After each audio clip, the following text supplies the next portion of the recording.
sure. Amen. Amen. This is the King's Gift. My hands are filled with the blessings of the Lord. My hands are filled with the blessings of the Lord.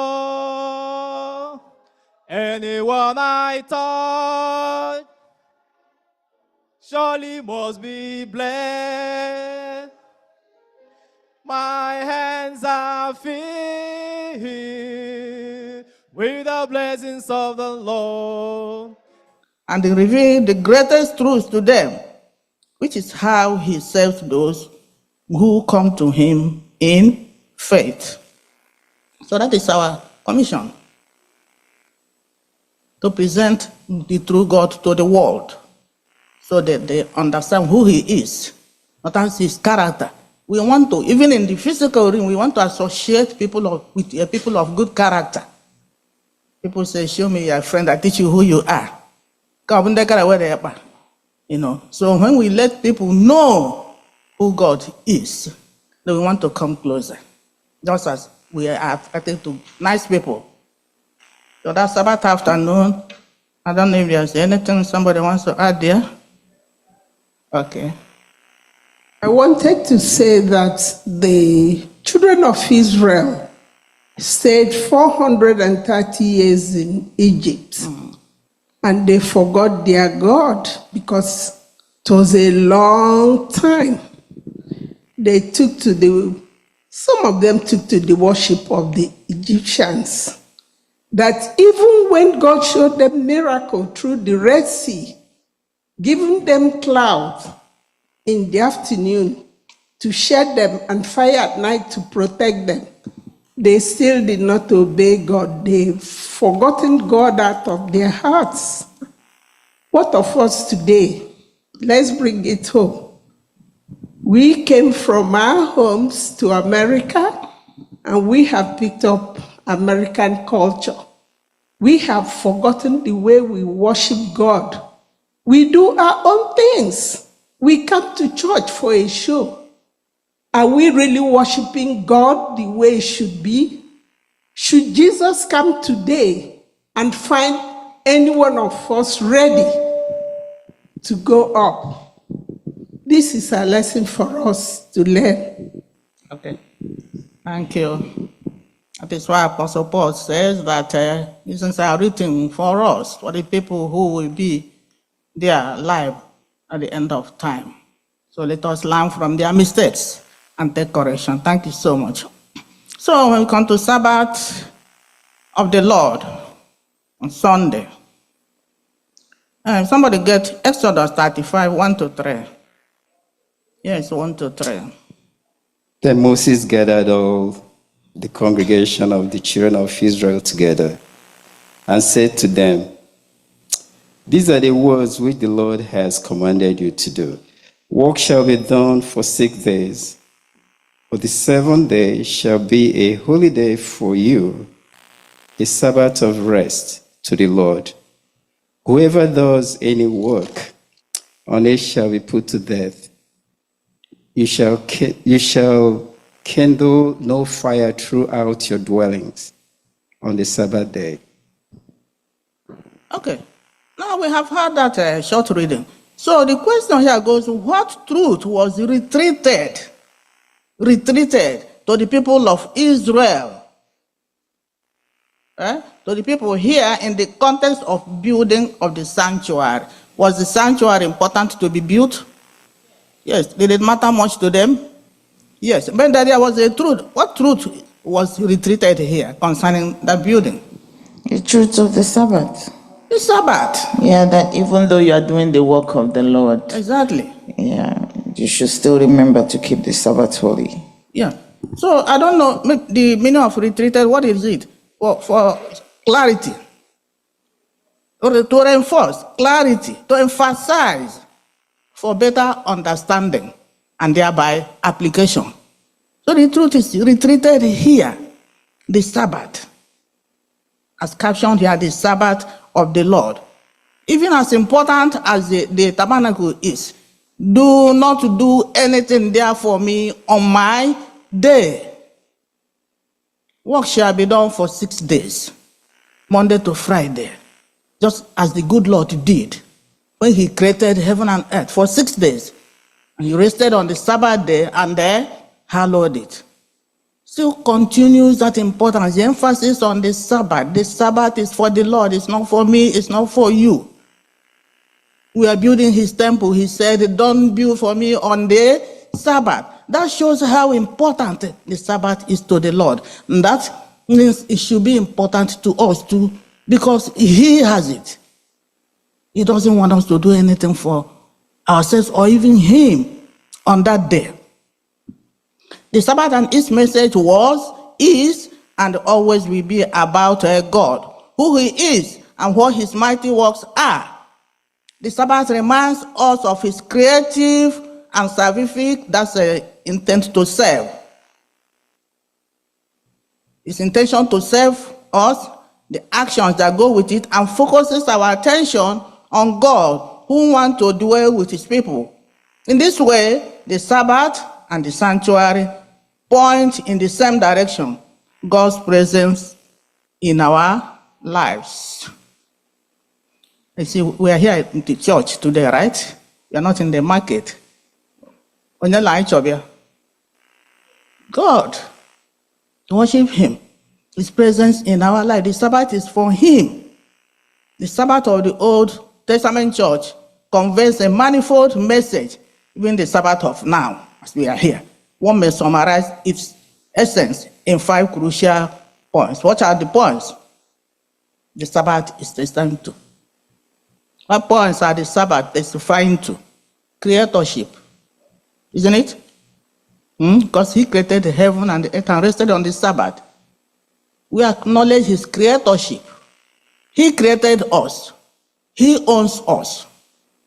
People say, so he created us. He owns us. So that means we have to learn and believe that we are created. We are no products of evolution, a lot of theories going on these days and all that. People research and turn the truth upside down. God created me and you. That's one message of the Sabbath. It's creatorship. Which other one do we have there? Messiah will come. Christ will come. Messiah will come to serve his people. Those who believe by faith and trust and worship God, the creator of the universe. The Savior will come to serve his own people. Which other thing do we have there? The message of the Sabbath. God will establish his kingdom, and the Sabbath is the foretaste. So when we rest on the Sabbath as we should do, not doing our own things, not going about, not going on shopping, not laboring on the Sabbath, do you know how you feel when you have rest? Yes, we relax. Our body is in tune with good health. So on the Sabbath, we come here and worship, and we go home and we relax and read the Bible, sing, and reflect on the things of heaven. Gives a piece of joy. Resting, thinking about the Creator and the kingdom coming, says it's a foretaste of what is to come. Laboring is not a foretaste of the kingdom that is coming, right? So, salvation comes from the Lord. If he created the world, created me and you, that salvation comes from him, Father and Son. That is what it means. So the Sabbath should be a delight. We should revisit the way we keep the Sabbath. It's not a day I should leave here and on my way, I go and do shopping. I reach the house, I close my door, nobody is seeing me, but God is seeing me when I'm doing my laundry, when I'm cooking, when I'm, what do you call it? When you are cleaning your carpet and all that. God sees and knows, and we are working. on the Sabbath. Should be a delight for us to relax and think about God and worship God and focus on the things of the eternal, not our own things. Because He made us. Not a day for me to go and do my hair, go to movie, go to gym by 4 o'clock, and so on. Let us redress. Yes, go to gym at 4 o'clock. It's, no, church is over. Church is over doesn't mean that the Sabbath is over. So that is what it means. Please, on a serious note, God wants us to observe the Sabbath, to keep it, worship Him, glory.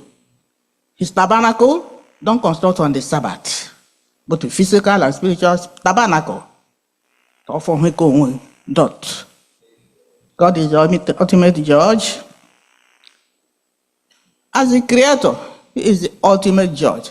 And if He is the creator and the ultimate judge, that means He is a just. His judgment is just. He is not like the earthly kings and judges who pervert justice.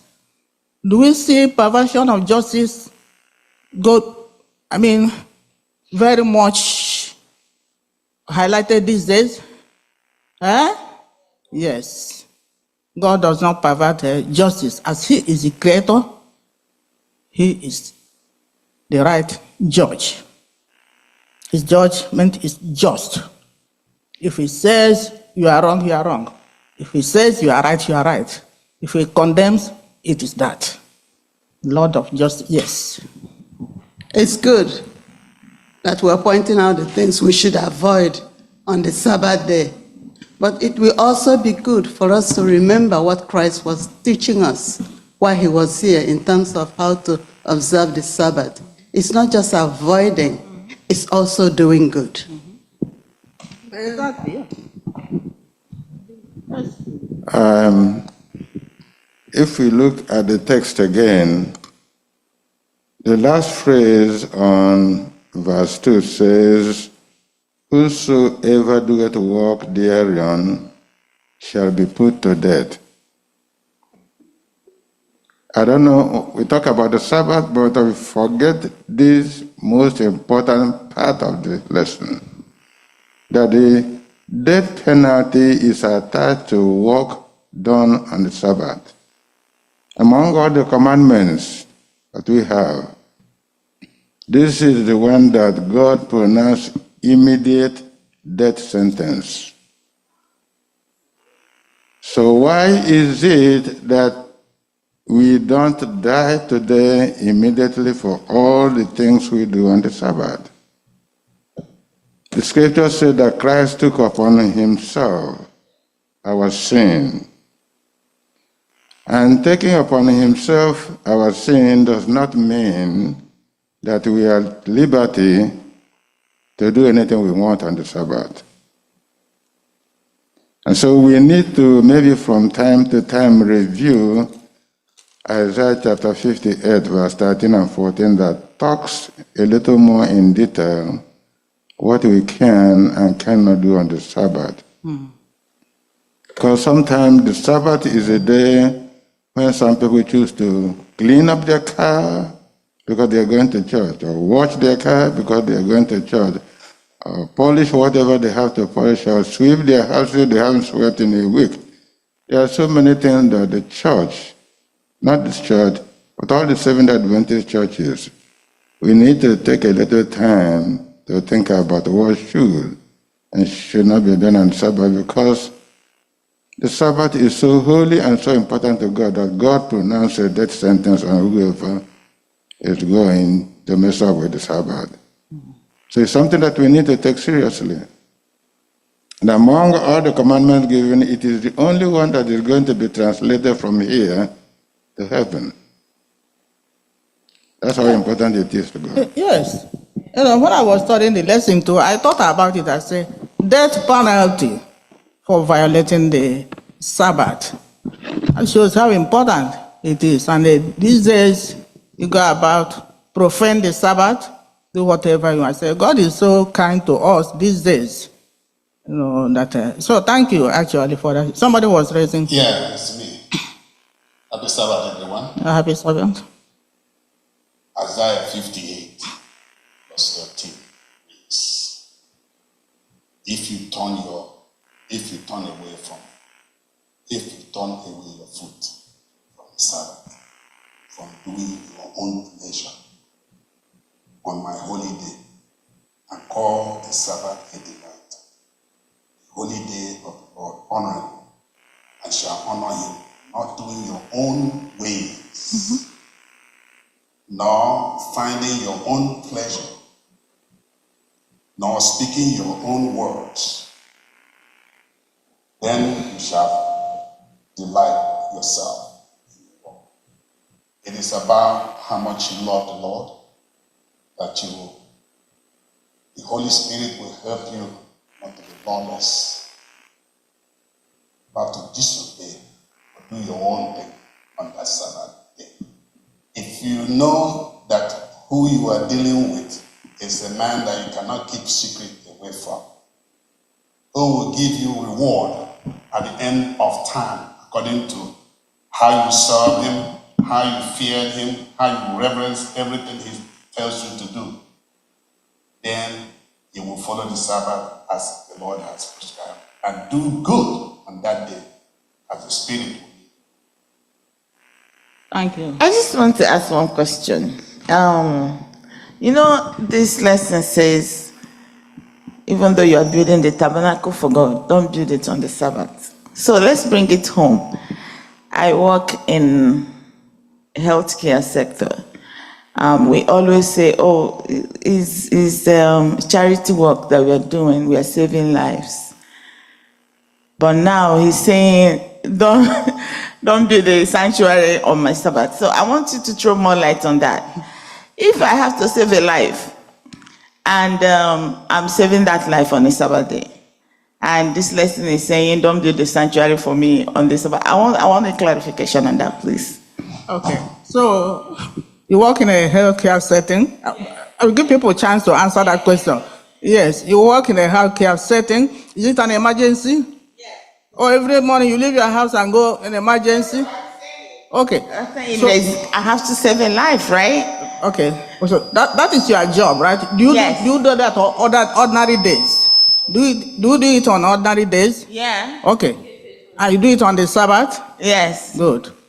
So that's what I'm asking. A question, do we get paid for it? Okay, that's why I'm coming we now. get paid for working. If you are going home now after church, Yes. and see somebody involved in a motor accident, and in problem or somebody, it's an emergency, please put the person in your car and take the person to the hospital. Okay? Yeah. That's a different thing. You're not being paid for it. It's not your job. Your job you signed up for. Let me give other people.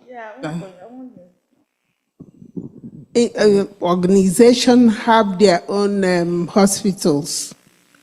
Do we stop saving lives or helping human beings because it is the Sabbath?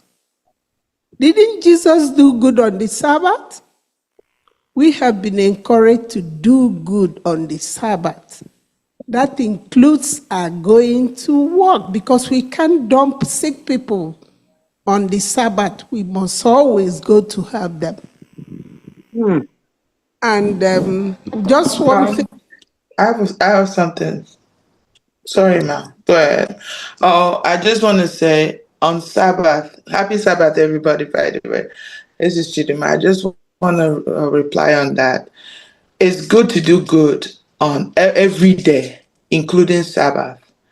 But if you're helping, if you're doing something, you're not getting paid, you're doing work that is related into life, you saving a life, or anything that will make someone to glorify God or to thank God at that moment, you're doing that thing for that on that Sabbath, and you're not getting paid, you are not going to be penalized on that. But if you are working in a place, in a hospital or any place, and you're saving life and you're getting paid, You're not doing it for favor. You're not helping that person. You know very well at the end you're gonna get paid.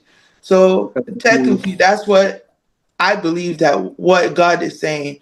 Do not do anything that is related to me, but you're getting paid out of it on Sabbath.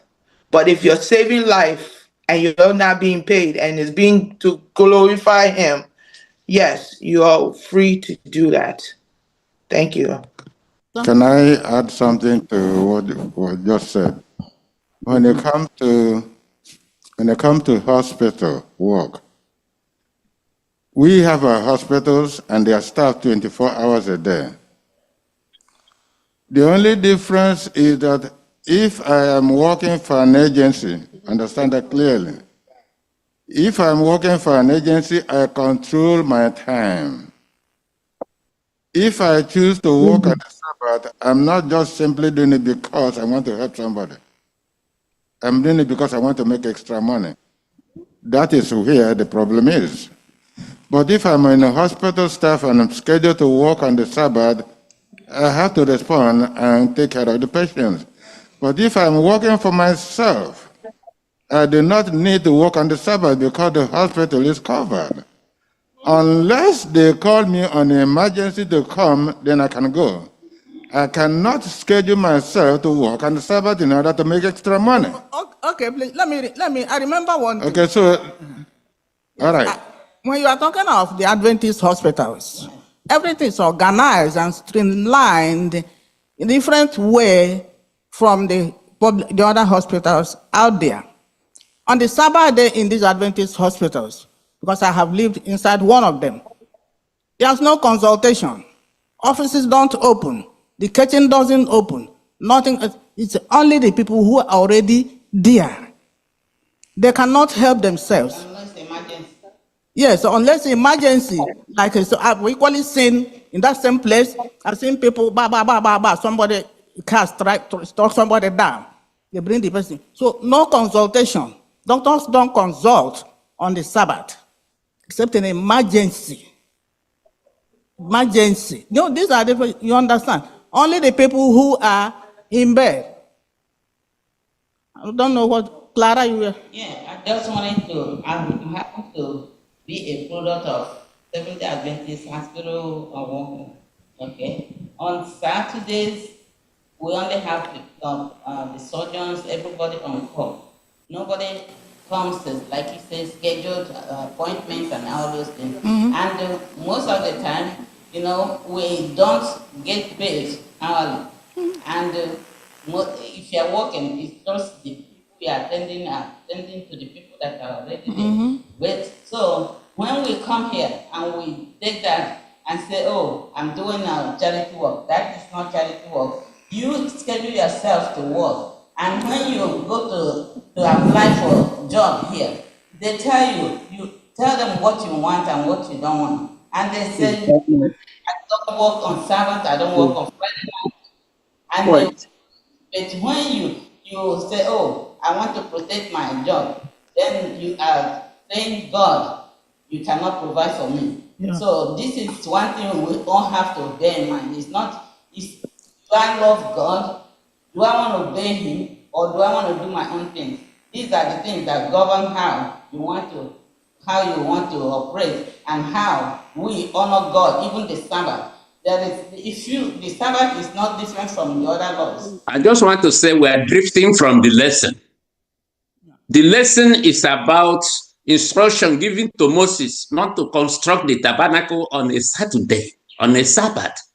It has nothing to do with whether you're working in the hospital or not. So this is just like comparing apple with orange. Do not do any construction on a Sabbath. That was the instruction given to Moses. Constructing a house or a tent has nothing to do with life. After all, remember that Jesus healed the sick on a Sabbath. Thank you. After all, the one you are talking about your job, there are people who work every weekend. Because they don't work on the Sabbath, they work every Sunday. They don't go to work on the Sabbath. So let's hold it there. So let's go to Monday. Let's go offerings and the Spirit. Get Exodus 35. Our time is running, please. So let's look at the life of these people during their journey. 4. 35 verse 4? Yeah, from 4. Read. We might not finish all of them, but let's get some points.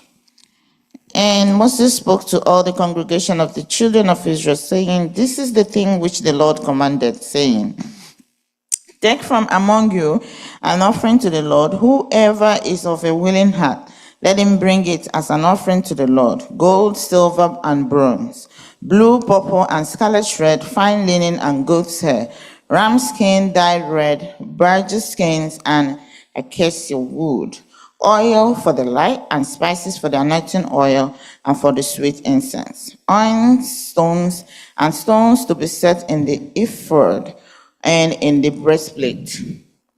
10. All who are gifted artisans among you shall come and make all that the Lord has commanded. Okay. Now, this is offerings and the spirit. This is very important to us. They are getting ready to build the tabernacle now, right? Okay, and God told Moses, tell the children of Israel, bring offerings ready for the tabernacle. So, it says, whoever does what? Okay, from the spirit, right? It says, whoever is willing. Whoever is willing. Continue. The tabernacle, its tent, its covering, its clasps, its boards, its bars, its pillars, and its sockets, the ark and its poles with the mercy seat, and the veil of the covering. Okay. So now, these are people are coming from Egypt. We remember the people of Egypt gave them, they weren't paid for all those 430 years. But when they were leaving, they asked for some things and they were given. You know, you see how God does his own work miraculously. Yeah. These people, the slaves, were being given gold, silver, bronze, precious things. And now they are here, they're out of Egypt. God says to Moses, tell the children of Israel to bring, to contribute. Look at what they are bringing. This, we say, whoever is willing. And they are willing, and they give, and give, and give, and give. Whoever gave from the bottom of their hearts, willingly, with joy, they gave gold, silver, bronze, fine linen, precious stones, unique fabrics, acacia, wood oil, and all that. You know, people also donated their labor and so on. So continue, go to, let's see, go to verse 20. 20 says, and all the congregation of the Israel departed from the presence of Moses. Then everyone came whose heart was stirred, and everyone whose spirit was willing, and they brought the Lord's offering for the work of the tabernacle of meeting, for all its service, and for the holy garments. 22.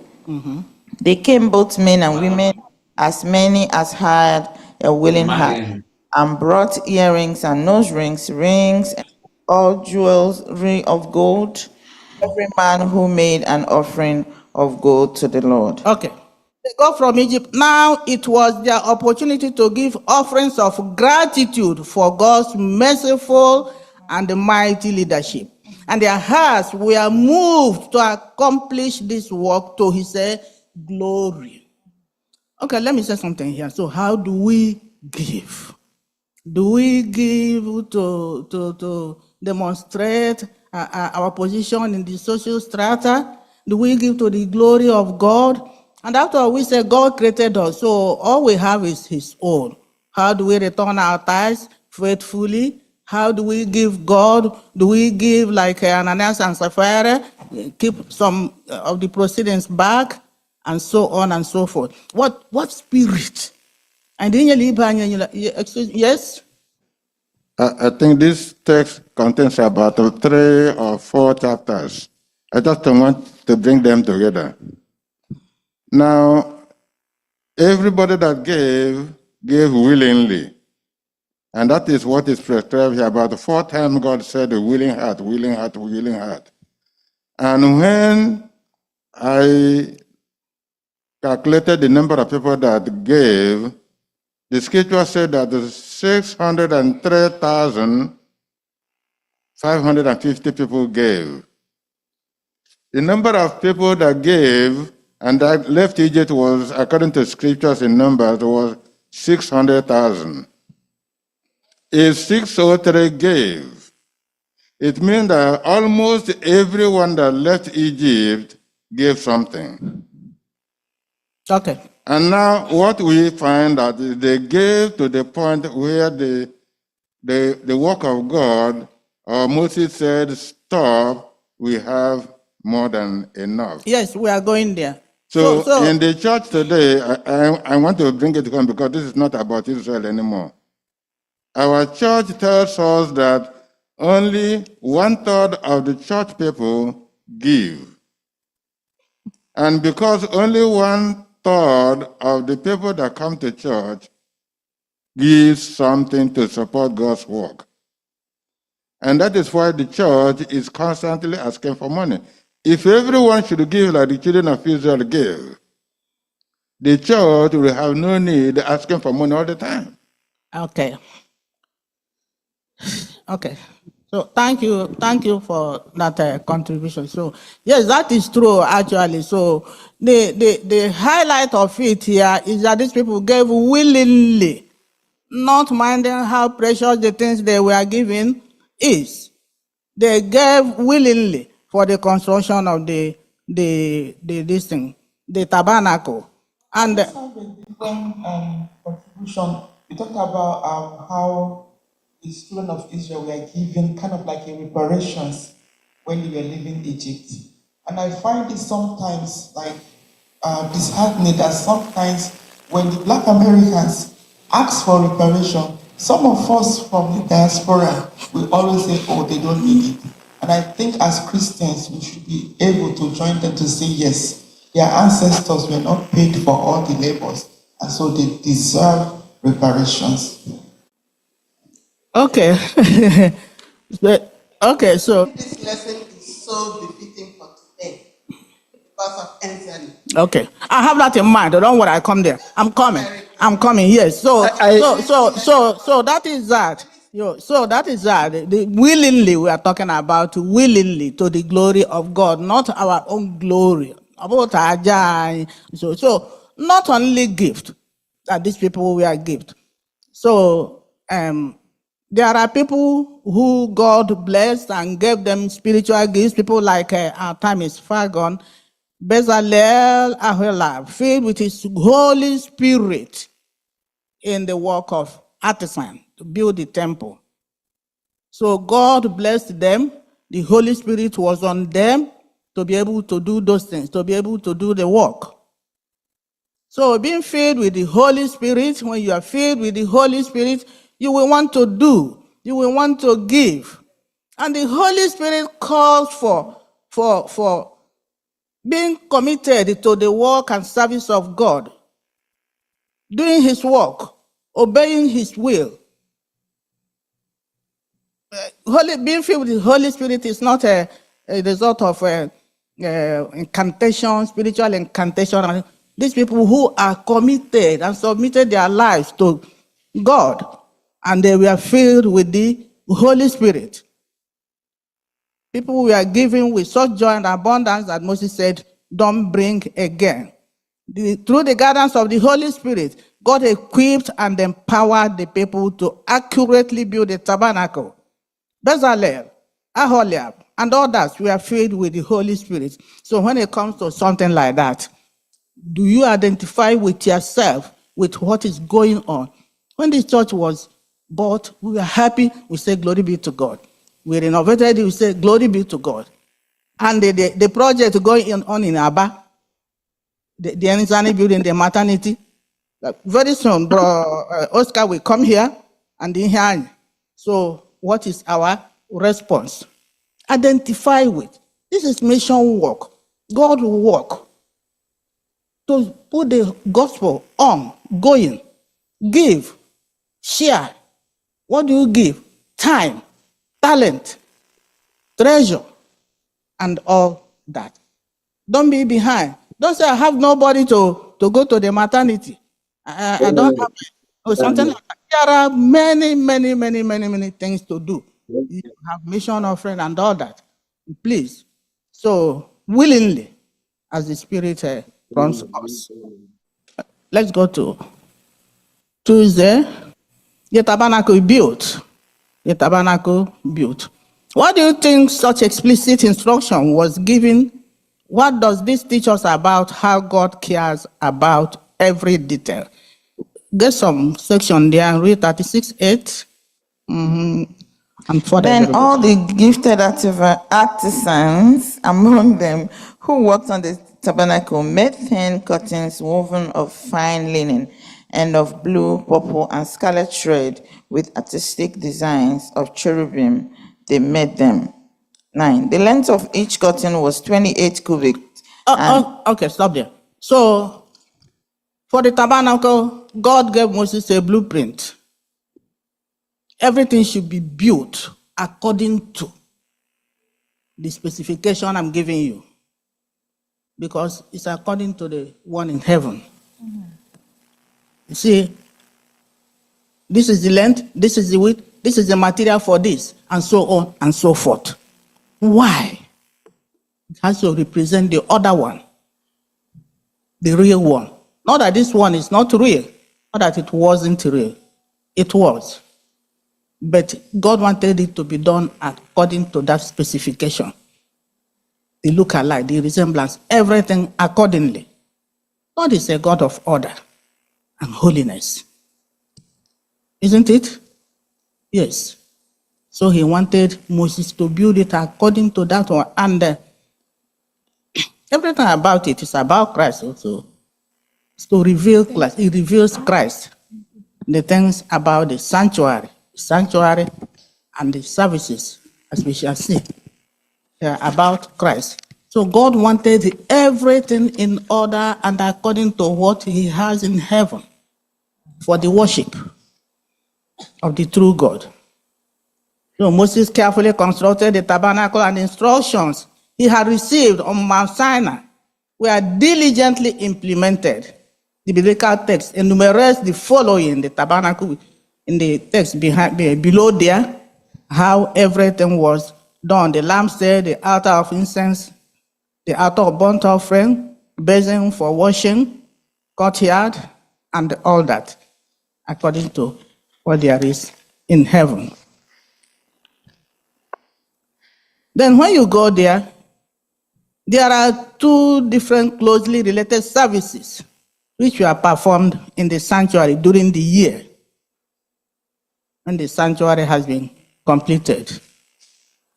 So 39, with the mission of ephod, breastplate, and other priestly garments. So 2 ceremonies, services were performed in the sanctuary during the year: the daily and yearly sanctuary, 2-phase sanctuary. The first sanctuary, the daily one, where people go to the sanctuary. The other part of sanctuary, the priest will perform the service there. The sinners will bring an animal without blemish, because Christ is the sacrifice. Christ has no blemish. To be killed, they place their hand and kill, confess their sin, so the sin is transferred to the animal. That's the daily sacrifice. Just as we sin and pray to God for forgiveness, and we continue sinning, right? Okay. So that is that. Then on the yearly sacrifice, what happens on the yearly sacrifice? That happens once in a day, in a year, I mean. What happens on that day? Atonement. The day of atonement. Second, that the sins have polluted the atonement, the sanctuary, and so on. So on that day, only the chief priest, the head priest, goes inside with blood for cleansing once a year, for cleansing, for his own sin and for the sins of the people, for cleansing, going into the new year. So the new year starts with righteousness, cleanliness, and so on. That's the eradication of sin has been polluted. Just as God, Christ, will eradicate sin at the end of time.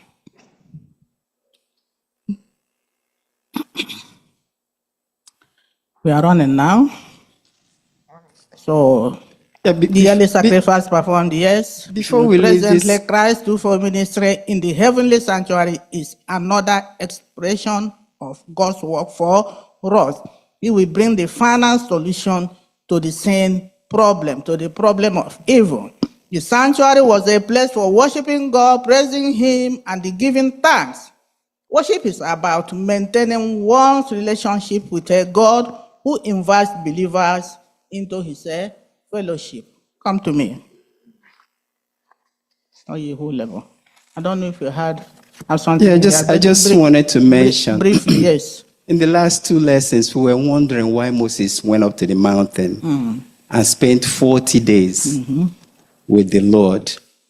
And if you look at the design, the architecture of every item that is in this tabernacle, and look at the specifications, we shouldn't wonder anymore. Yes.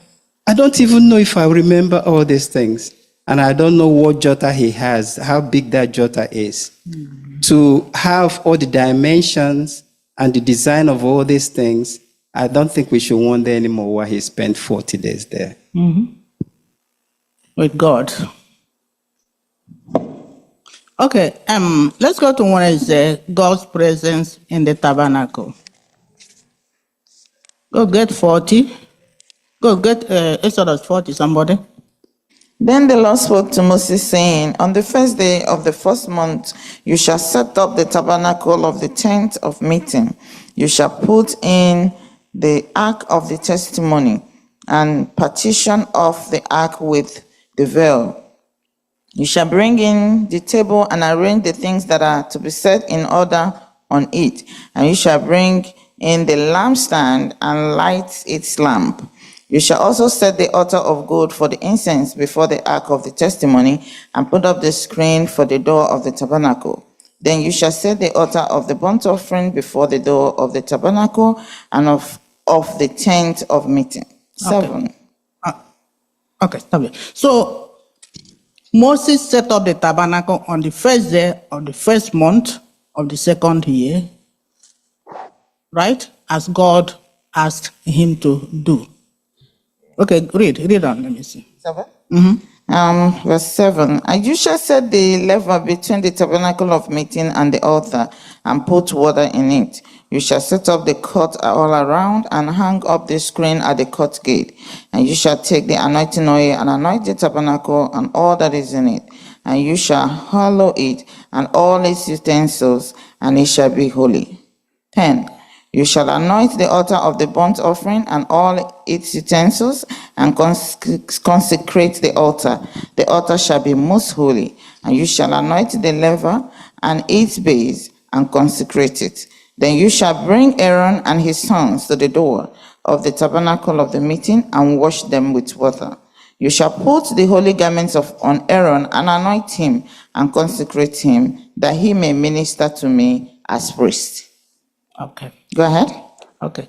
So now we see how not only is God specific or particular about building the temple, see how particular he is about consecration, consecrating the temple and all the things there. Put the ark in the temple, consecrate the priest, Aaron and his son. So our God is a God of holiness. That is why we should regard him as holy during the times we want to worship, or like we are here now, we should consider this place as a holy place. Right. So he consecrated Aaron and his sons and all the things that are to be put in the sanctuary. But in the sanctuary in heaven, Christ is the chief priest for us. The water, Amen. Christ is the source of water. The bread, Christ is the bread of life. So when I let this signify Christ in the sanctuary, pleading with his Father, for me and for you, the blemished lamb. Me and you are the people who are full of blemish. As sins are red and scarlet. That is what this person is saying, what place is saying. God's presence in the tabernacle. By the way, how did they know? How do they know when God is with them?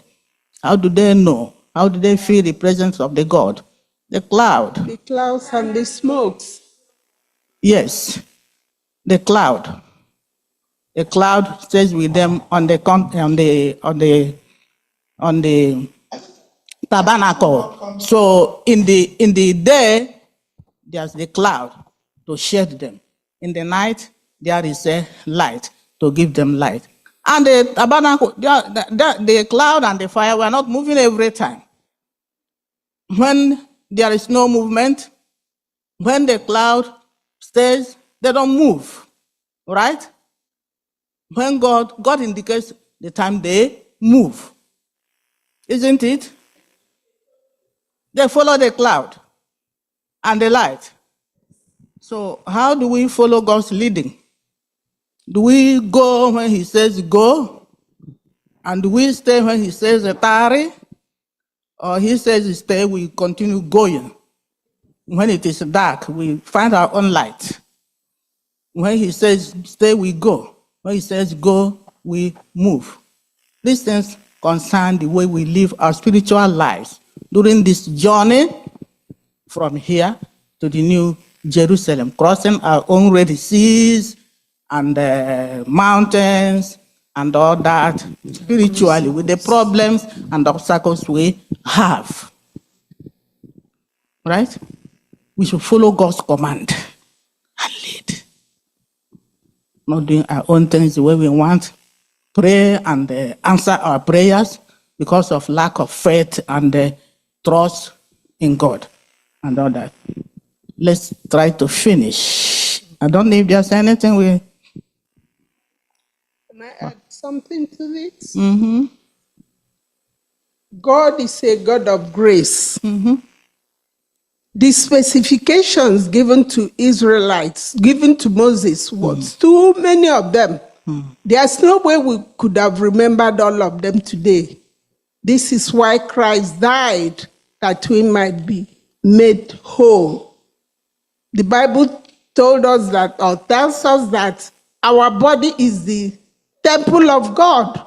We have to keep it clean to God's specifications. Amen. Thank you so much for that illumination. So, yes, God's filling the tabernacle with his presence and the grand climax of events. Yes, okay, let's go to Thursday. Jesus tabernacled with humanity. Let's read John 1:14.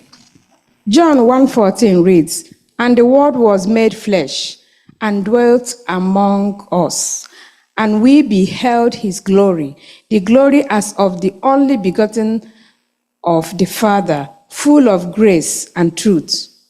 So that's the incarnation of Christ, the Son of God, who came down from heaven to stay with humanity, to be with us, to associate with us.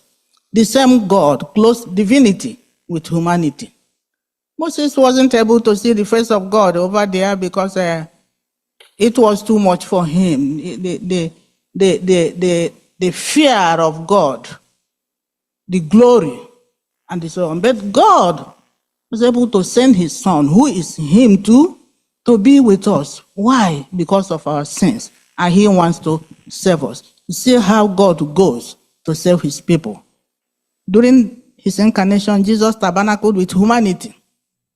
What an unfathomable concession. The eternal God comes down to us as one of us in order to assure us that he truly is Emmanuel, God with us. So he came down, he was with us. People went places with him, did everything with him in the human flesh, so that he will be able to interact with people, so that people will feel free to come to him. God came to teach, to heal, to preach, to serve, to feed, to reach out. So these are the things we should do. He is our model. We should preach Father and the Son for eternity. That is what Christ showed us. Jesus said that if 2 or 3 are gathered in my name, that he will be there among them. Christ with his people through the presence of the Holy Spirit during his earthly ministry, when he was leaving back to heaven. Were his disciples worried? Yes, they were worried. And what did he say? What happened? I will send a comforter. And did he do that? Yes, he sent a comforter. And he is equally ministering there, and the Holy Spirit is there. Christ is calling us. Christ is with his people through the Holy Spirit. Christ invites his followers to be in close relationship with him. Behold, I stand at the door and knock. If anyone hears my voice and opens the door, I will come in to him and eat with him, and he will tell me. Did he eat with people when he was in the world during his earthly ministry? Yes. He same sinners, and people complained that he was eating with people like Zacchaeus, and so on. So God is inviting us into his life. That's why he came and took upon himself the human nature. Come to me, I will take your burdens. I will die your death and give you eternal life. Ọ bụrụ na ị kwere na m kwere na onye zitere m, aga m enye gị ndụ. Aga m eme ka ị site na ọnwụ pụọ na ndụ. Then one more section to read, Revelation 21, 1-3. It reads, "And I saw a new heaven and a new earth, for the first heaven and the first earth were passed away, and there was no more sea. And I, John, saw the holy city, New Jerusalem, coming down from God out of heaven, prepared as a bride adorned for her husband. And I heard a great voice out of heaven saying, Behold, the tabernacle of God with men, and he will dwell with them, and they shall be his people, and God himself shall be with them and be their God." Amen. Good. That is what is presented to us, what John saw, the New Jerusalem at the end of time, after the sanctuary has been cleansed. The New Jerusalem will come down from heaven in the earth. And the John declares, Behold, the tabernacle of God is with me, and he will dwell with them, and they shall be his people. God himself will be with them and be their God. There is no temple in the New Jerusalem, because the whole city is the temple of God's sanctuary. The city's length, breadth, and height are equal, 4 square. The city, 4 square. As it was with the most high place in the sanctuary, which was all in the shape of a cube, with all sides equal for eternity, in a world without sin, death, or suffering. We will dwell in the immediate presence of our God. That's the New Jerusalem at the end of time, when sin has been eradicated and New Jerusalem comes down. And it says, looking at what we have been promised in Jesus, how can we learn to endure to the end? That's a question for me and you. Are we going to miss this? What is our position? Right? So Christ is inviting us. Ọ bụrụ na ị kwere na m kwerekwa na onye zitekwara m, aga m eme ka ị site na ọnwụ baa na ndụ, and that the plan of salvation may take effect in our life in Jesus' name. Amen. Amen. I thank you so much, Sister Enyinaya. Thank you. We pray that the Lord will continue to bless you and bless your ministry in Jesus' name. Amen. Shall we all rise as we bring the Sabbath school to a close by singing from SDH 618.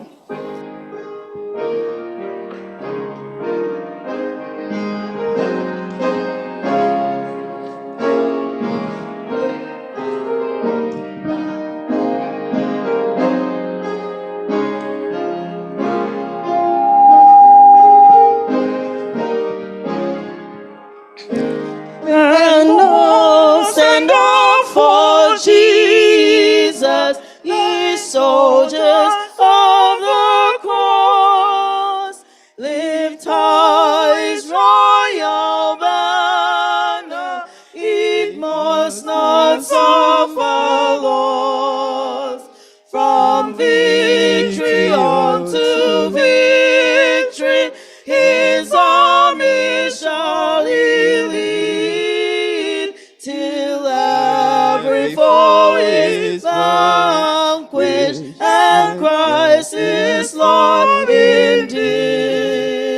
Let's pray. Our dear loving Father in heaven, Father, we thank you for yet another ENSDANY worship in First Table. You kept us alive up to today to come to seek thy face. May glory be unto thy holy name in Jesus' name. Father, we've been traveling through the Exodus like the Israelites. There are many gallops on our way, but I know with thee all will be well. Grant us the strength to recognize that there is a need for us to be like you, because you're an organized God. Thank you for these precious lessons we've been learning. We're going to the book of Joshua. May it not be learning each Bible section every quarter. May it reflect in our lives. We have asked in Jesus' name. Amen. Thank you so much, everyone, for joining us in the Sabbath School today. We really appreciate you, those who have traveled far and near to come and worship with us today. We thank you so much, and we pray that the good Lord will continue to bless you in Jesus' name. Like we all know, we are starting the next quarter next Saturday. It is captioned The Lessons of Faith from Joshua. We'll be studying lesson number 1, and it's titled Recipe for Success. Recipe for Success. Join us next Saturday as we study this lesson. If you can, also log on to the Zoom and join the pastor on Fridays. He will be bringing these lessons to us so that when we come here on Saturday, we will just summarize. And for those of you who have come from far and wide, everywhere you have come to join us today, I pray that the good Lord will lead you safely, and stay safe till we meet you again next Saturday. Same place, same station, different stations, right? May the good Lord be with you all in Jesus' name. Let's do SDH 100. Great is thy faithfulness.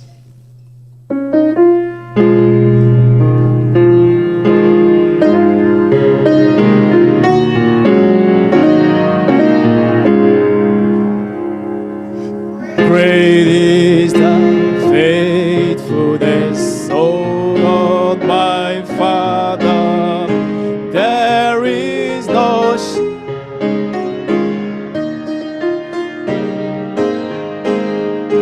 thou changest not the compassions, they fail not.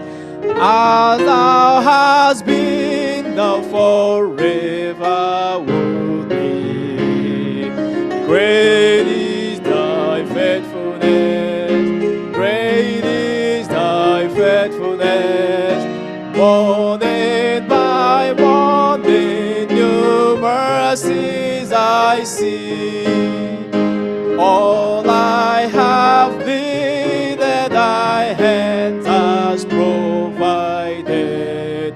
Great is thy faithfulness, Lord, unto me.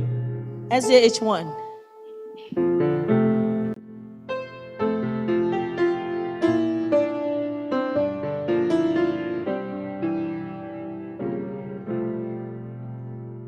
Praise to the Lord, the Almighty, the King of creation.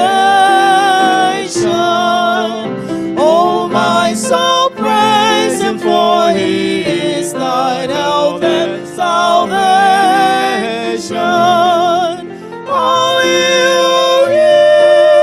Now to His temple draw near. Join ye in glad adoration.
Happy Sabbath, brethren.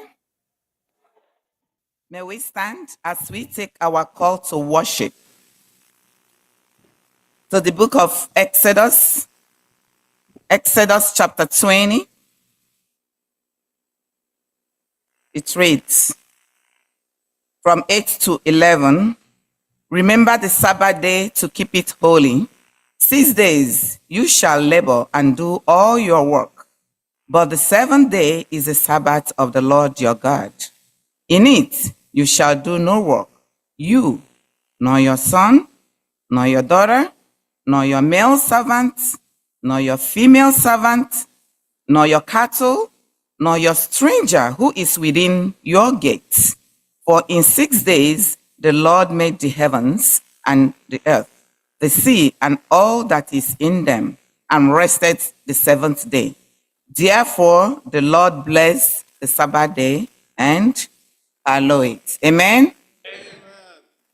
Will be from our Adventist hymnal 818. When the Lord brought back the captives back to Zion, we were like men who dream. Our mouths were filled with laughter, our tongues with songs of joy. Then it was said among the nations that the Lord has done great things for them. The Lord has done great things for us, and we are filled with joy. Restore our fortunes, O Lord, like dreams in the Negev. Those who sow in tears will reap with songs of joy. He who goes out weeping, carrying seed to sow, will return with songs of joy, carrying sheaves with him. ENSDANY, with this you are called to worship. There's a sweet, sweet spirit in this place,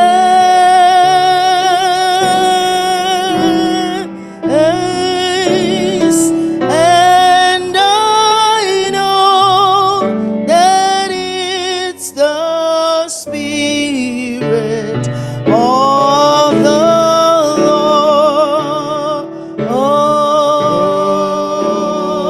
Lord. There are sweet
sweet spirit, abiding presence, we need you now to abide with us. In that, in everything that we do today, your presence will be felt. But not only that, showers of blessings will be poured down on your people. Sweet Holy Spirit, fill us with joy, and may we be going from here with thanksgiving. In Jesus' mighty name we have prayed, and let everyone say, Amen. May we stand as we take our song of worship from SDAH 86, How Great Art Thou.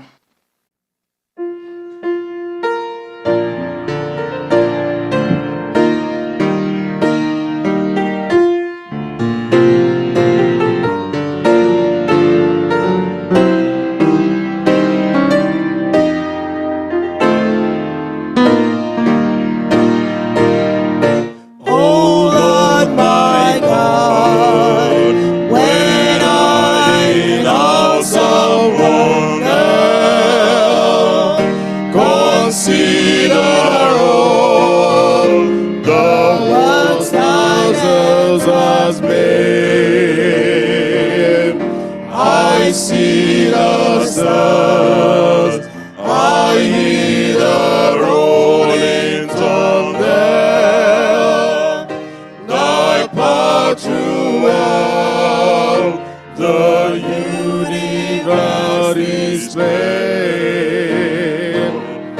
Then sings my soul, my Savior God to thee.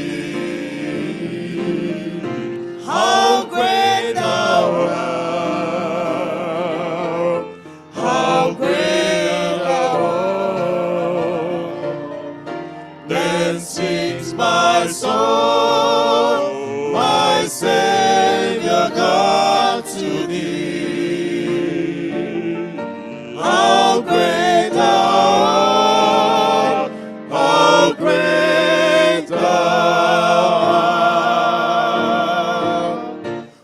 With the joy in our hearts, and as we keep standing, shall we pick our Bible for scripture reading? Pick your Bible, 1 Samuel chapter 7, from verse 5 to 8. 1 Samuel 7, 5 to 8. If you're there, can I hear the church say loud, amen? I'm going to read from New International Version. Then Samuel said, assemble all Israel at Mizpah, and I will intercede with the Lord for you. When they had assembled at Mizpah, they drew water and poured it out before the Lord. On that day, they fasted, and there they confessed, we have sinned against the Lord. Now Samuel was serving as leaders of Israel at Mizpah. 7. When the Philistines heard that Israel had assembled at Mizpah, the rulers of the Philistines came up to attack them. When the Israelites heard of it, they were afraid because of the Philistines. 8.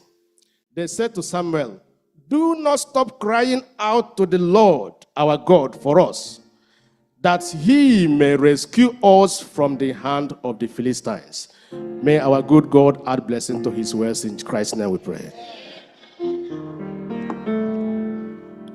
Oh, he is consolate, wherever ye languish.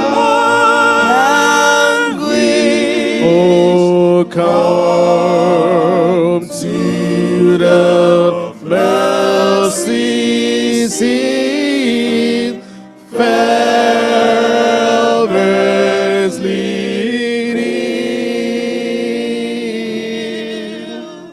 Here bring your wounded heart, enter your anguish and let us not sorrow, that heaven cannot heal. Let us not sorrow, that heaven cannot heal. This is the time for us to approach the throne of grace. If you can turn to the book of 2 Chronicles, chapter 7, starting from verse 14. And it reads, if my people who are called by my name will humble themselves and pray and seek my face and turn from their wicked ways, then I will hear from heaven and I will forgive their sins and heal their land. Saints of God, God created us. He redeemed us. He sustains us every single day. And we belong to Him in every way. As you kneel, as you bow your heads with me, please tune your spirit, tune your heart, take your thoughts to the presence of God. Because He knows your individual issues, problem, challenge in life.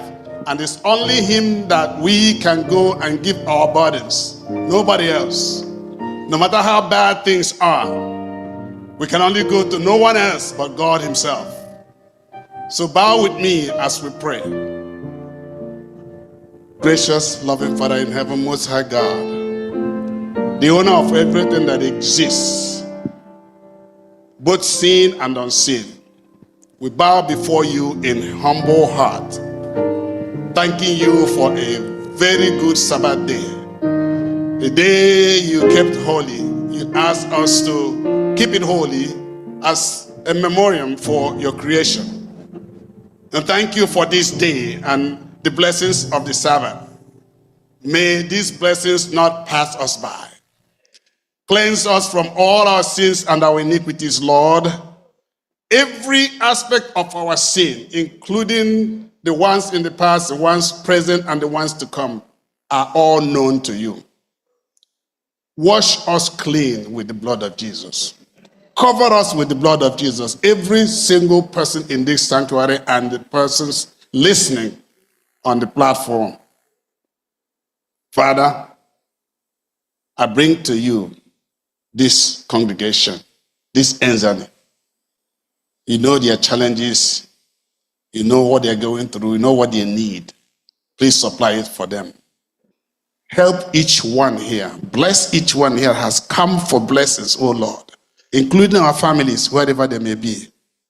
Thank you for who you are. Thank you for what you have done. Thank you for answered prayers. Thank you for what you do for us, even the ones I'm not able to mention here. For I have prayed this prayer, believing that in the name of Jesus Christ and for His righteous name, you will hear and do more for us than I'm able to say. Let the church say, Amen. Amen. Your praise, oh Lord, hear our prayer, oh Lord, incline thy ears to us and grant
Happy Sabbath, everyone.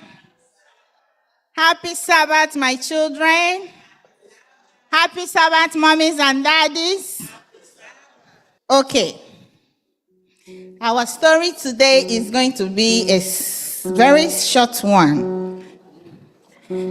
Who can tell me the sharp objects in the house? The things that you can use to cut yourself or that can cause harm in the house?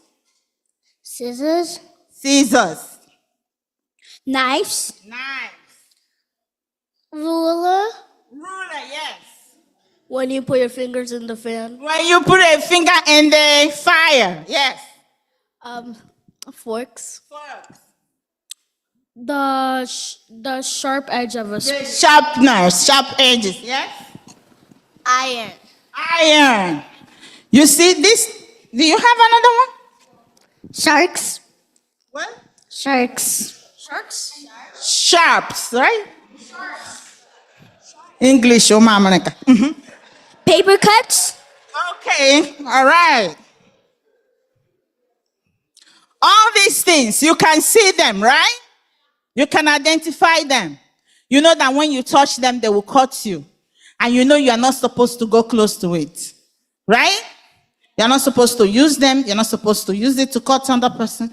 But do you know that there is something in your body that is very small, but it can cut so deep? Who can tell me what that is? What is that? Nobody knows? Knife. No, something in your body that can cut so deep, even though you did not even touch somebody with it. Sword. Sword, no, something in your body. It is in your body, but you can use it to cut somebody. Breast. No.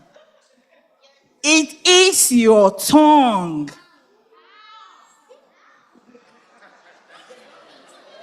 You don't know? I'm so surprised. Your tongue can cut somebody so deep.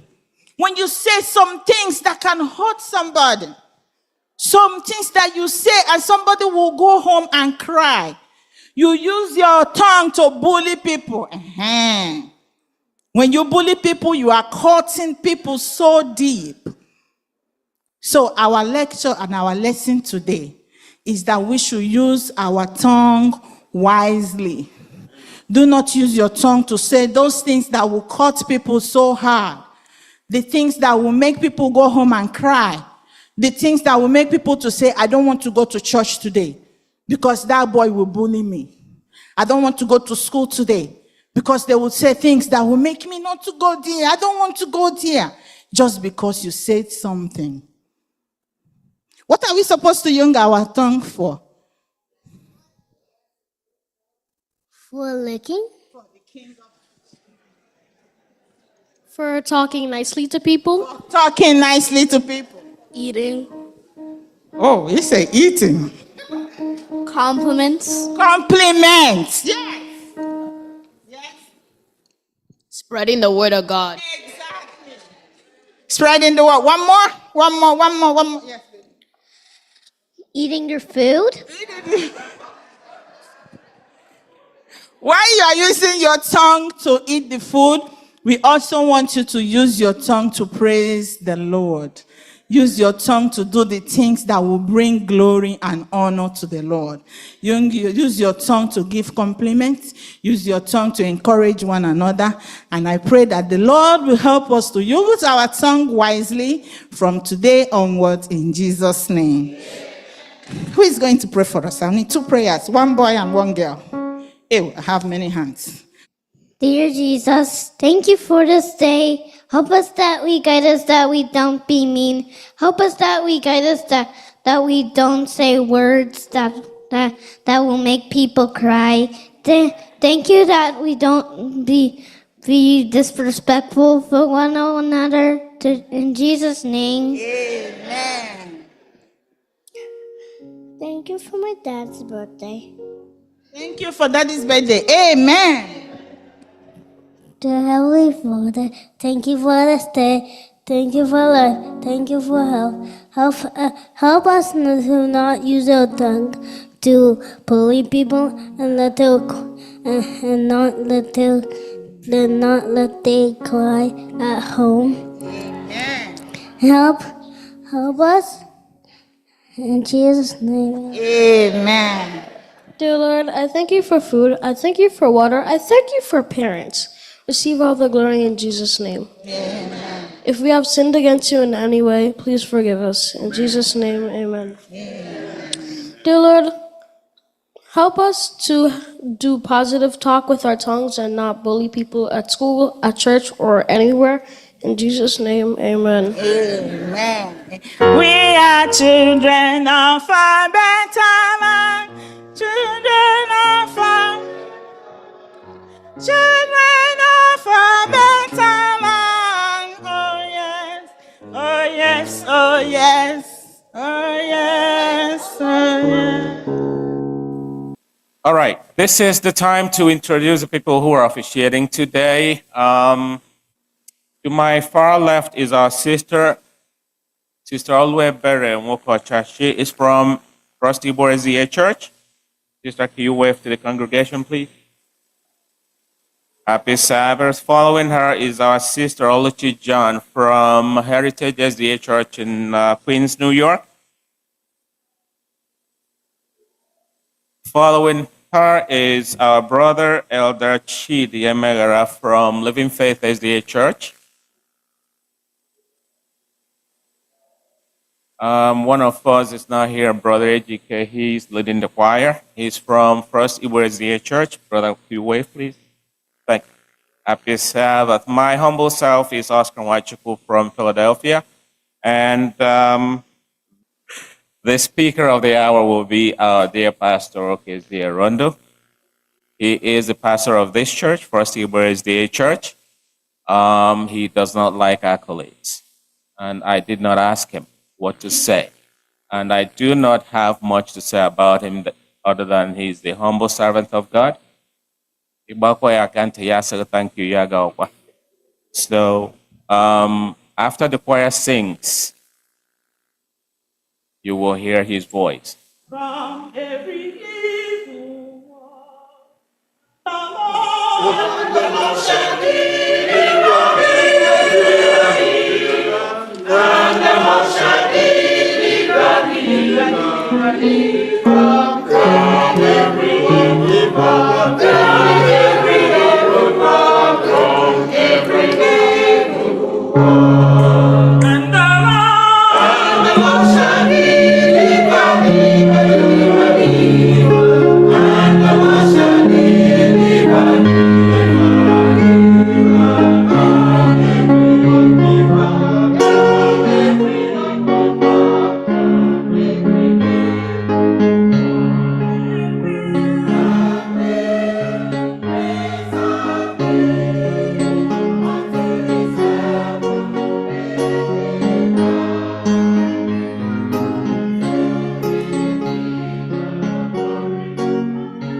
Jesus included me. That is, none of us left out. Everyone, old, young, male, female, feel at home. Jesus included you. I don't know how you came, but I know when we gather together, it's a gathering unto the Lord. And unto the Lord shall the gathering of his people be.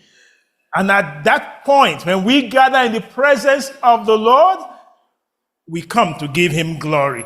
To the ENSDANY officials, I think I saw the president right here, and the rest, please just know that we appreciate your ministry, and we will continue to bless the name of the Lord for you all. Amen.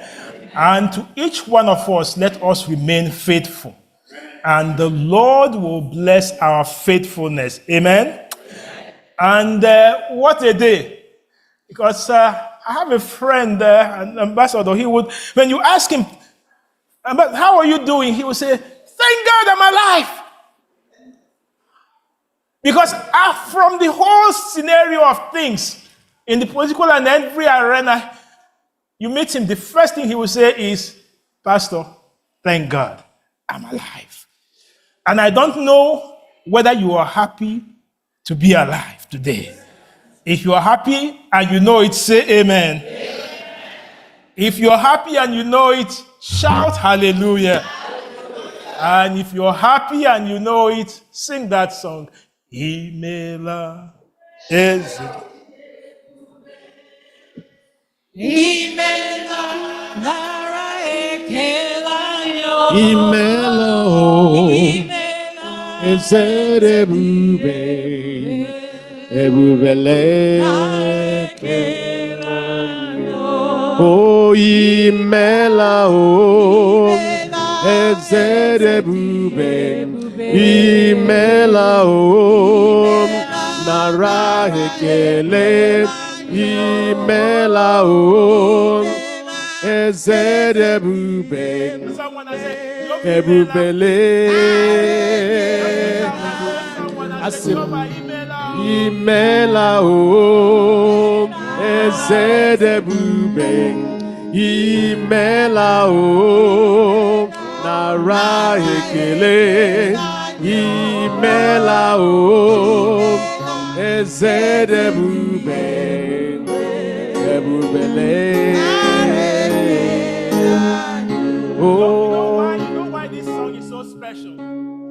I don't know about you, but you must have a reason why you are here today. You see, for Ikenna, he's here saying, Lord, thank you for my birthday, because today is his birthday. Amen. Yes, I know. Where's Yadagu? Where's Yadagu? Where is he? Please bring him somewhere. Just bring him. Because that's another birthday celebrant. And by the way, your wedding anniversary too, right? Another wedding. So if today is your birthday, just if you're online or wherever you are, just raise up your hand and say, Lord, today's my birthday. Oh, Imela, oh, Ezerebube. Imela o Nara Ekele Imela o Ezerebube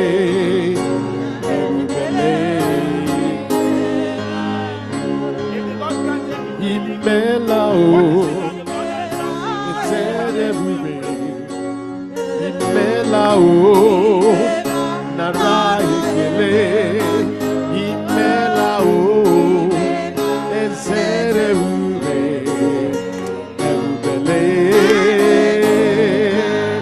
Oh, Imela o Ezerebube Imela o Nara Ekele Imela o Ezerebube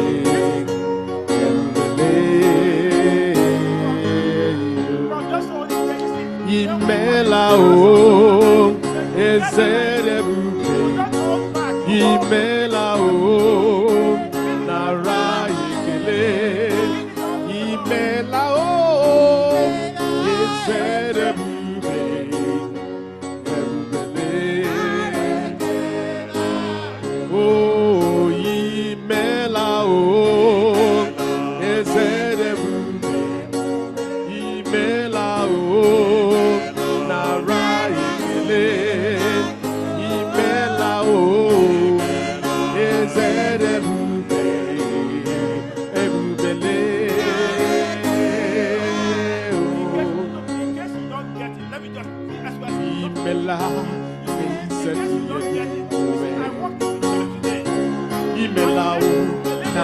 ekele anyị o. Imela o, eze dị ebube. Oh, imela o, eze dị ebube. Imela o, nara ekele. Imela o, eze dị ebube.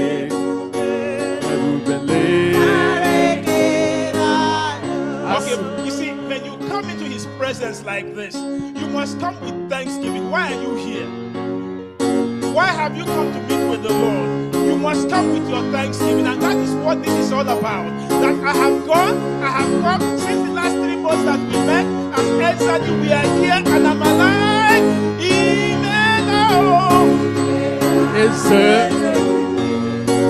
Imela o, ara ekele o, imela o.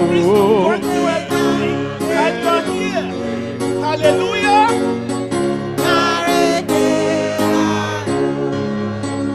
You see, I don't know what you have brought, but this is the Thanksgiving time. Thank God I have Professor Makinde right here with me. He's going to offer that prayer of thanksgiving. Professor Makinde, Mr. Emeritus of Bangkok University, and this is the second university that you are producing, right? Yes, it's living office, finished another one, university, working another one. But here, God has blessed his ministry and we have worked together. So, right away, it's also a member of ENSDANY. As I was talking about ENSDANY, he said, you know what? I was at the facility. I went to look at ENSDANY while it was still going on. That building at Aba, I went over there and I monitored the progress, and he said, what should be the last Tuesday? That's what we are doing. Prof, bless your ministry, sir. And it's not just blessed like this.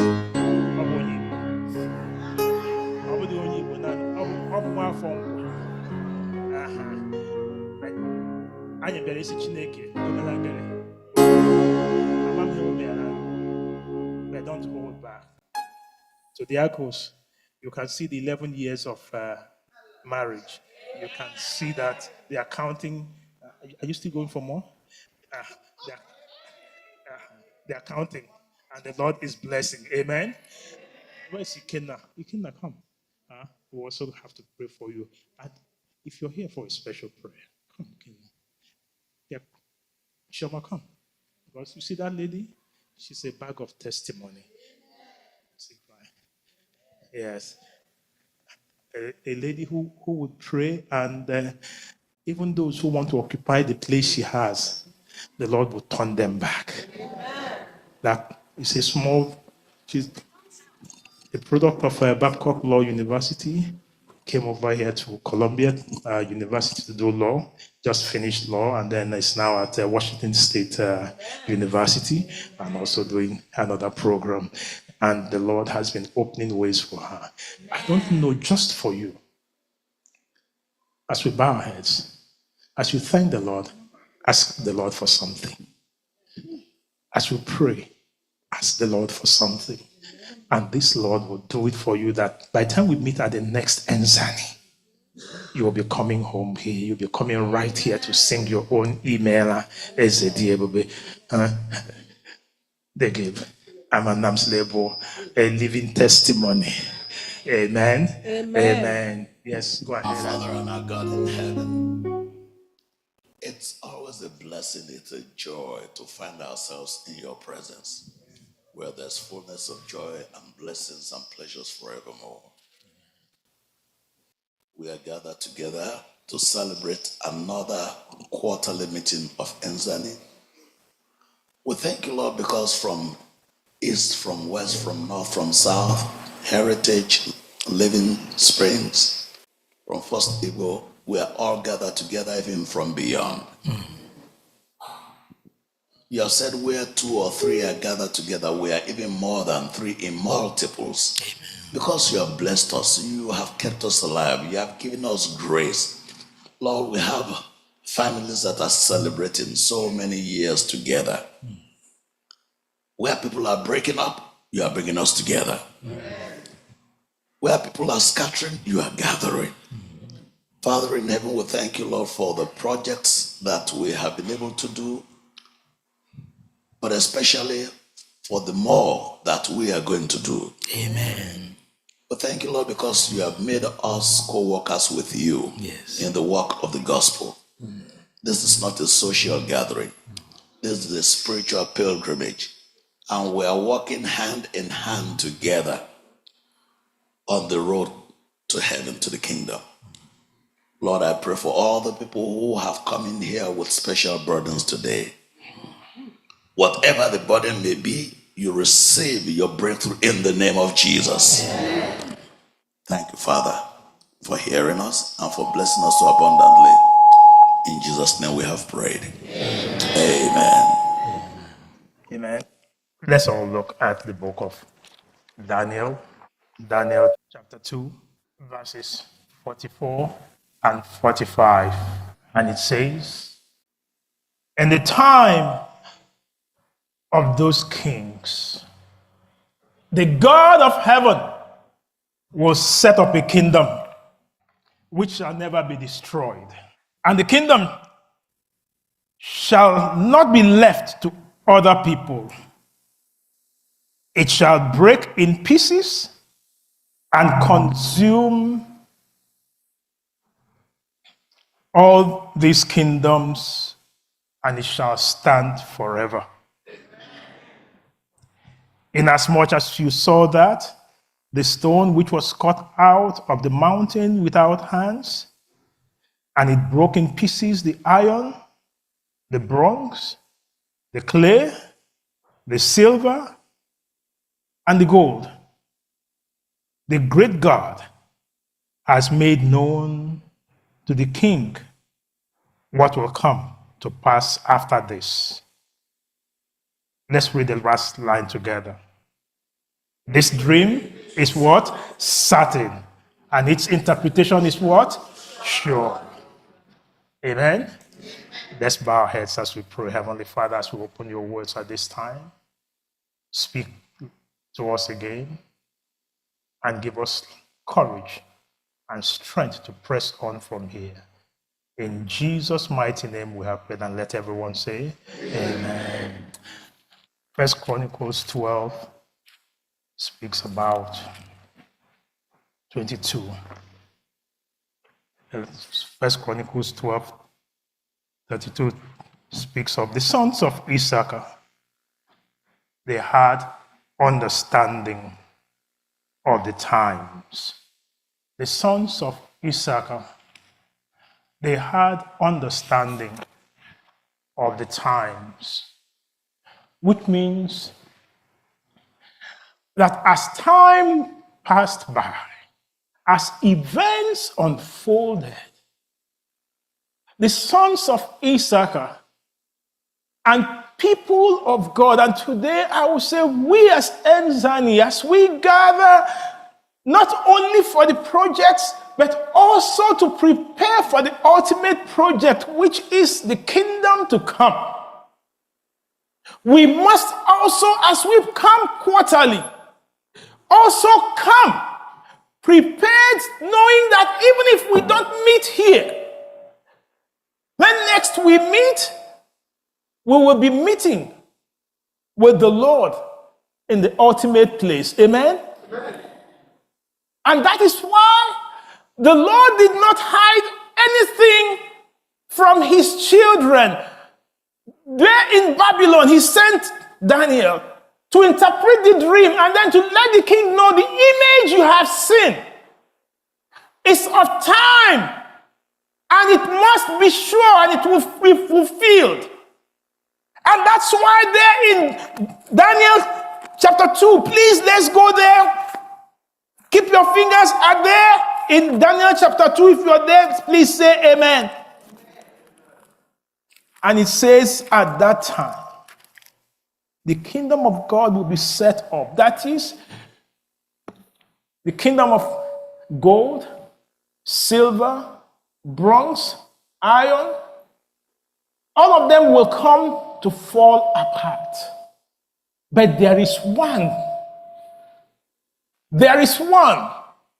that will remain constant. And that is the kingdom you and I are waiting for. Chapter 2 gives us the image that was made by God. But there's another image. Because of time, I will have to paraphrase everything. We all know about these images. But in chapter 3, another image is there. It says Nebuchadnezzar, 3 verse 1. Nebuchadnezzar, the king, after the Lord had made known to him the images that will come to be. Nebuchadnezzar, now in chapter 3, verse 1, says, the king made what? An image of gold, whose height was 60 cubits and its width 60 cubits. He set it up in the plain of Dura. The image of God, the image of man, the image made to tell of time, the image that was now made to reflect power, affluence, and wealth, the image that was to lead to salvation, the image that was now to be of man. And by the way, each of them was of importance. To Nebuchadnezzar, he made the image thinking that would last forever and that will replace. Anytime the Lord makes a statement, man would always want to make a counterfeit. And by the way, that image which the Lord had made was to let him know that his kingdom was for just a time. But man would not always agree that it was for a time. He feels he has life in his hands. Question today I bring to you: which image are you having? Or are you worshiping? Because the image of chapter 3 is the image of wealth, and it's an image of distraction. In that chapter 3, the question is, the Nebuchadnezzar who sees that he can be a counterfeit to God decides the other way. Today, saints of God, yes, we know the image of chapter 2, but wealth, popularity, affluence, is it making you a Nebuchadnezzar? The image of gold, which is wealth. Yes, we're in the land of diaspora and we all want to make wealth. My plea today, do not let the pursuit of wealth, fame, affluence, take your mind away from the image of chapter 2, Daniel chapter 2. The image of Daniel chapter 2, remember, each of the kingdoms will come to an end, but there is one that will remain permanent. And it says, inasmuch as you saw the stone was cut out of the mountain without hands, and that it broke in pieces the iron, the bronze, the great God has made known, the king, that what will come to pass, that is, for sure, the kingdoms of this world will come to pass. Do not seek after the wealth and fame of this world. Seek the Lord. Amen. But above all, the greatest is that what we now see in Daniel chapter 12. Daniel chapter 12. Please come with me there. And as we end this, in Daniel chapter 12, the Lord now makes clear.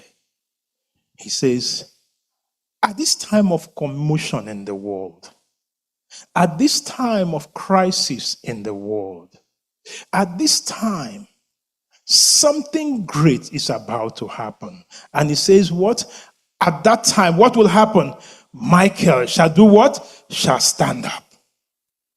The great prince who stands what? Watch over the sons of your people. There shall be what? A time of trouble, such as never, even at that time.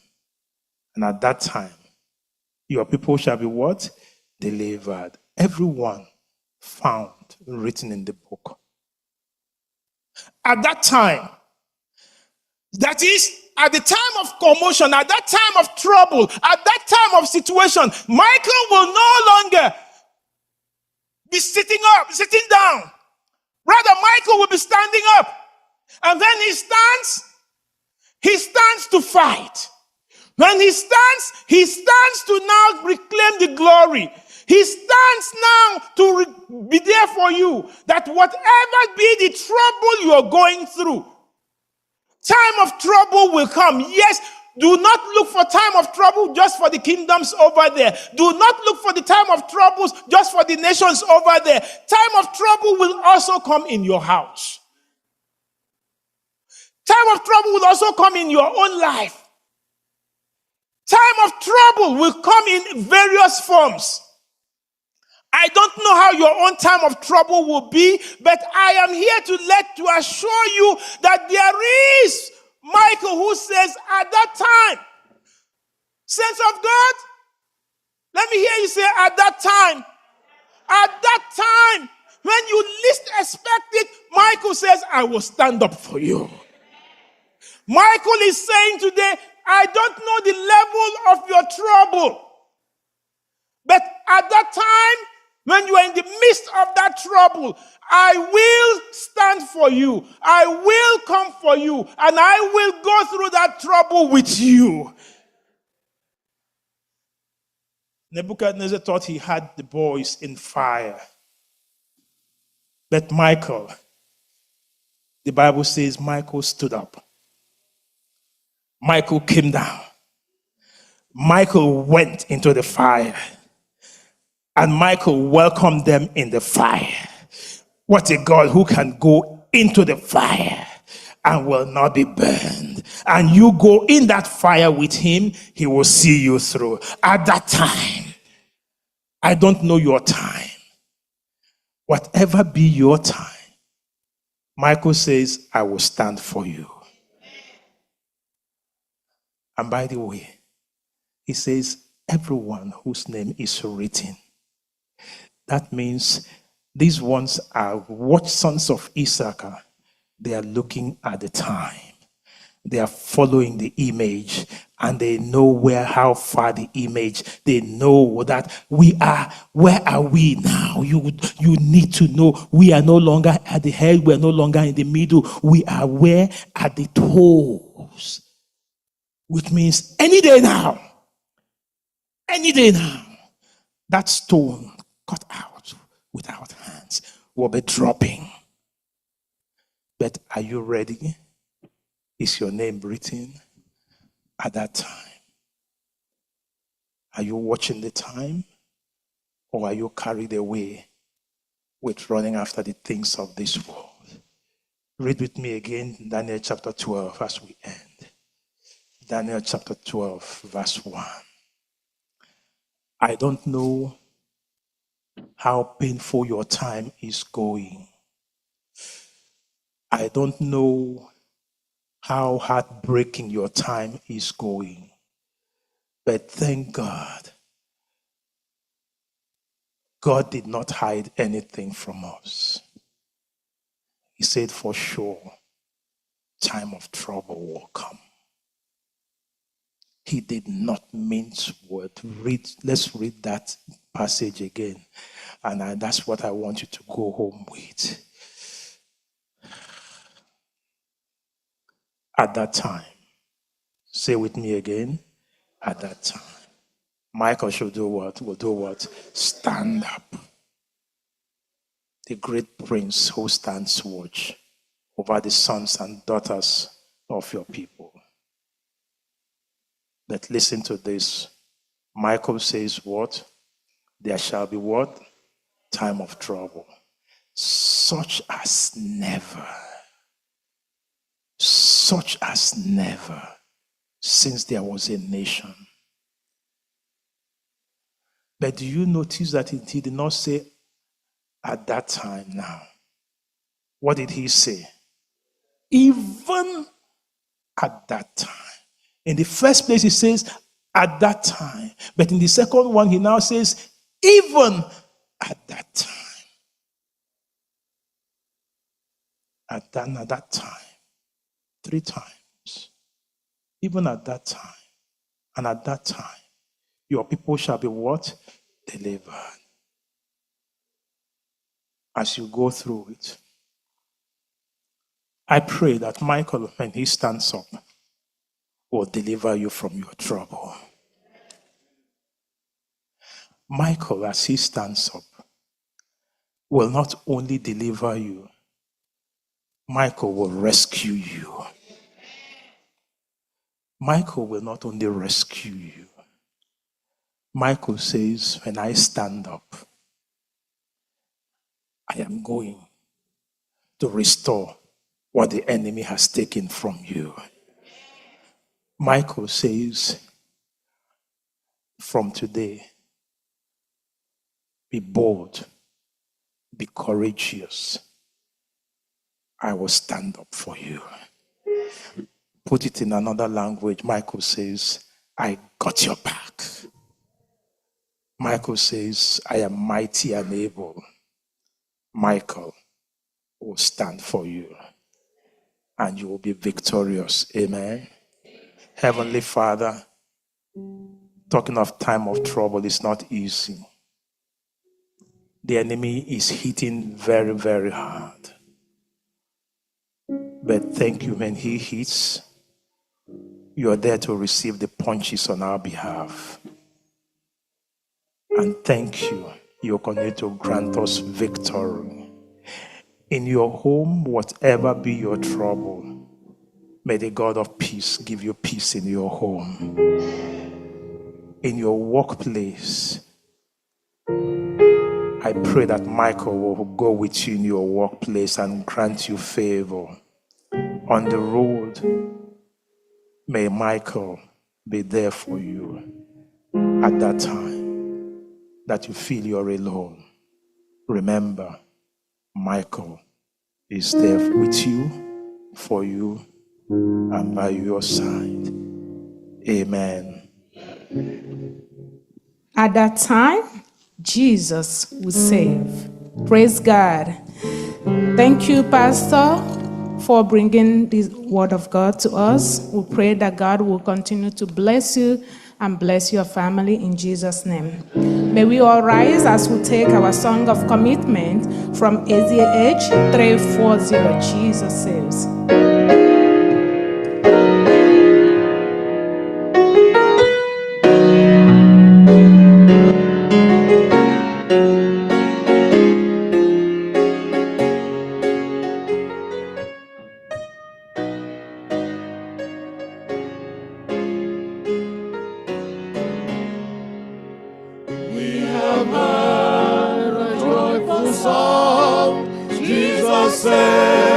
Jesus saves, spread the goodness all around. Jesus saves,